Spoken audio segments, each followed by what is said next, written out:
Hi everyone, thanks for joining Outdoor Dad 1.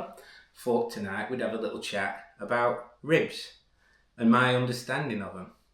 So as a young man, my first shotgun was a bolt action Webley & Scott 410. Single barreled, and at the age of 8 that was my gun, and I'd go out with my father and I'd shoot that. And as a child you get to shoot quite well, got quite a good shot with it.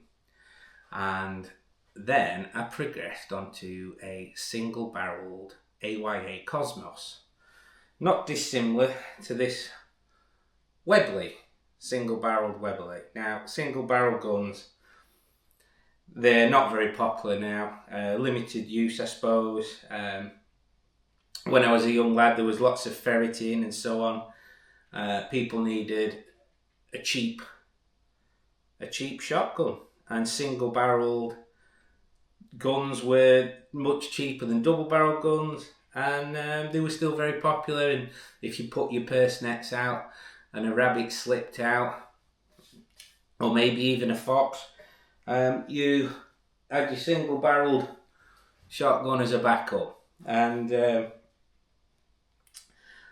like I say, my family didn't have masses of money, so my first shotguns were handed down to me. My bolt action 410 was what me and my brother shot. And when I wanted a gun, my dad acquired me an AYA Cosmos single barrel 20 bore. They're quite funny because they're ejectors. And they don't eject, they eject every time. Yeah. Hammer at the back. This is a Webley & Scott. Lots of case hardening on it. And as a sight plane, a single barrel shotgun, obviously, there's not a lot going on. You can see nicely. And you'd shoot these and you've got an uncluttered sight plane really. Lovely job. So I had my 410 and I had my AYA Cosmos single barrel. And as time passed, we lost my grandfather. And with the passing of my grandfather, we acquired his guns.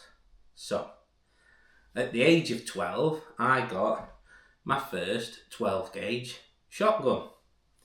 And it was this unnamed Belgium double barrel 12 gauge. And it came to me, and that was my shotgun.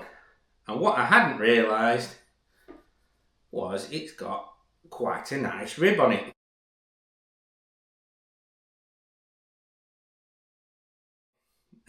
So as a young man, this is what I shot. And it wasn't really until I was sort of 12 that I could sort of hold one up. I don't know if you've ever seen someone who's new to shooting. They tend to arch back.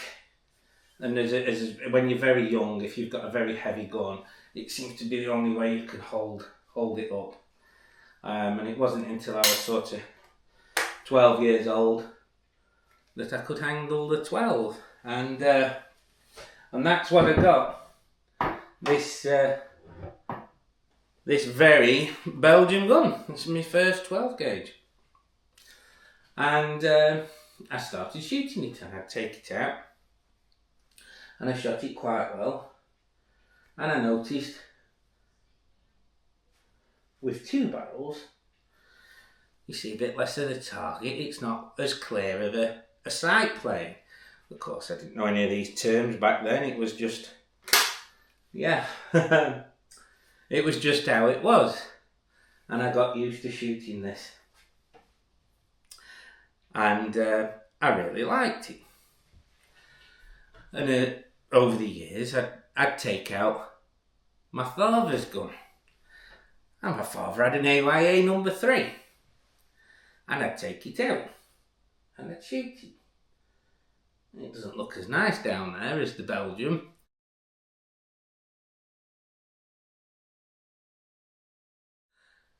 And it's got a very smooth, quite a narrow rib.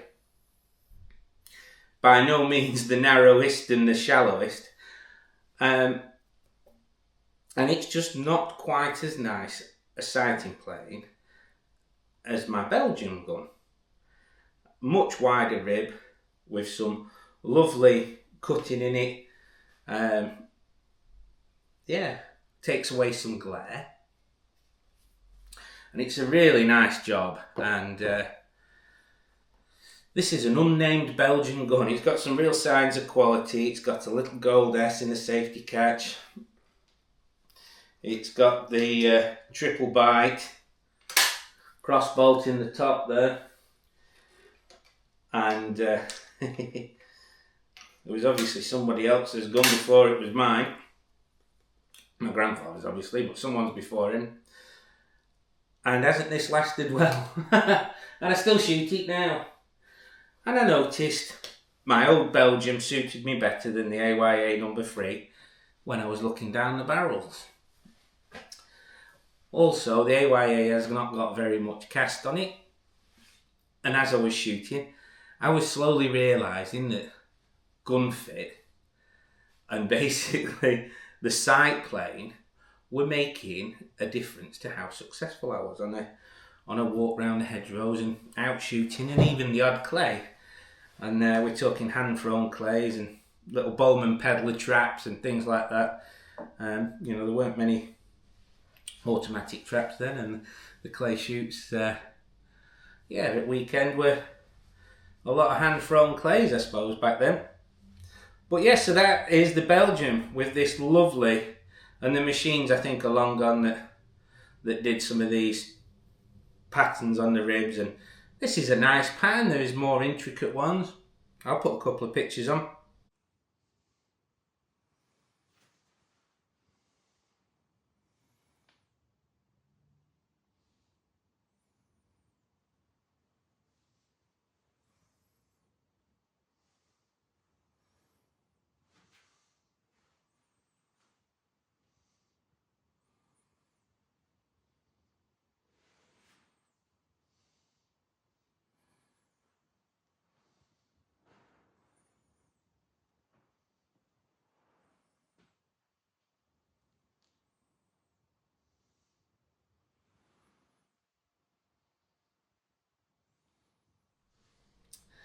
And little bit of cast, bit more than the AYA, much broader, wider, deeper rib.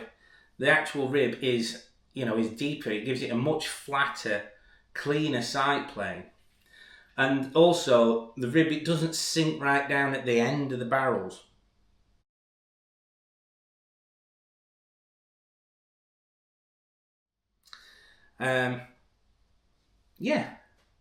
So I shot my Belgian well.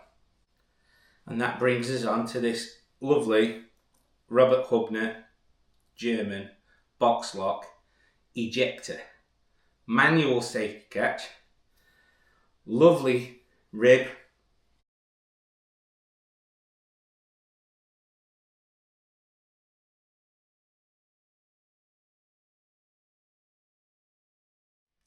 Broad again. And it's also got some depth to it. Now this one sinks down a little bit more at the end.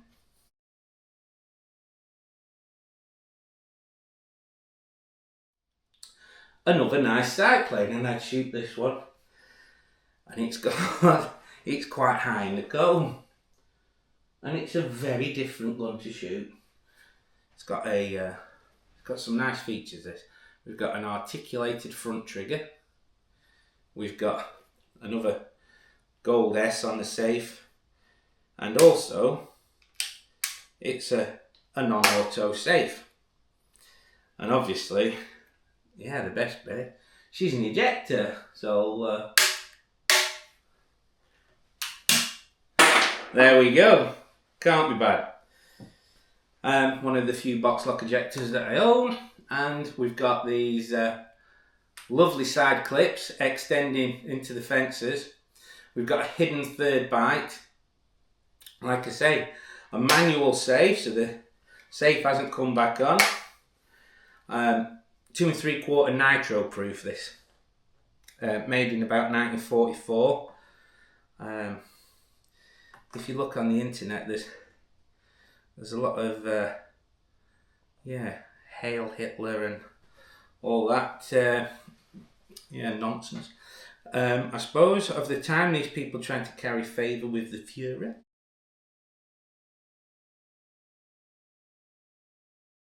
But yeah, lovely German gun. Lovely gun making. And she's an ejector. Another lovely rib. And then when I was a bit older, I got my bone hill. A really large, wide, file cut rib.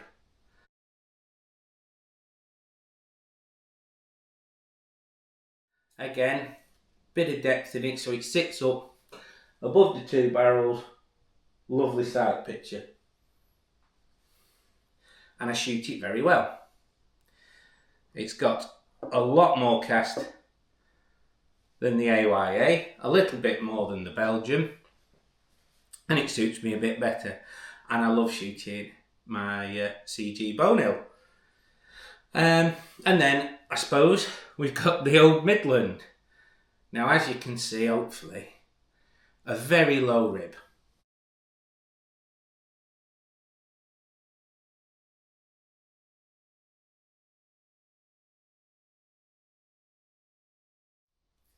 The hammers retract quite nicely, so they come out of the view when they're cocked. But as far as the sighting plane goes,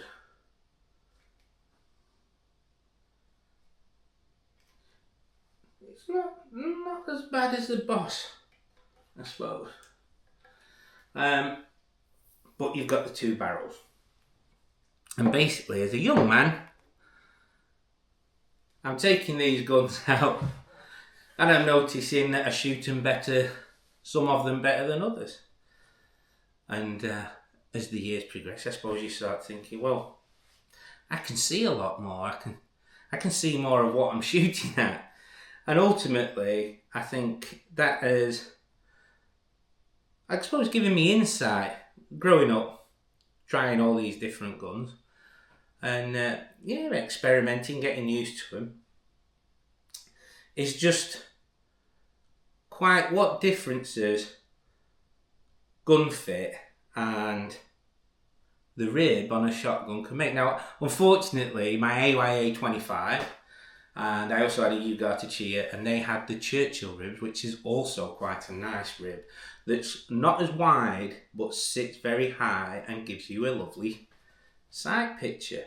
So, as you know, I shoot a mid-rib Zoe, and I do that because I feel it gives me a advantage on how early I can see different birds and a nicer sight picture. And that's basically what I just wanted to talk to you about, really, was how really I suppose I went from a single with no ribbon on it whatsoever to my double side-by-sides with lots of different styles of rib, to my modern over and unders, and just how much difference all these little things make. I don't know what, the character of a gun can be so different. Stock dimensions, balance, weight, all these things that all these makers knew, and that was, I suppose the knowledge that they gained over the years that they kept tight, to themselves, and how they became masters of what they did, and the big names, perfected it. But yeah, there you go.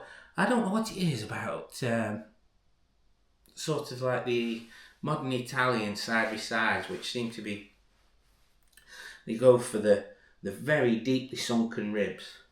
And I suppose they're quite lightweight and it's not too bad for a bit of snap shooting and stuff. But ultimately, if I was buying another side-by-side or a new side-by-side, I'd be going for something with a slightly raised rib, nicely cut, which you can get on some of the Italian ones. I think they do a very raised rib now. Yeah, on some of the Fab Arms and so on. But yeah, just thought I'd share that with you. Thank you for joining me. If you could like and subscribe, And we'll be back again soon with another video. Thank you very much.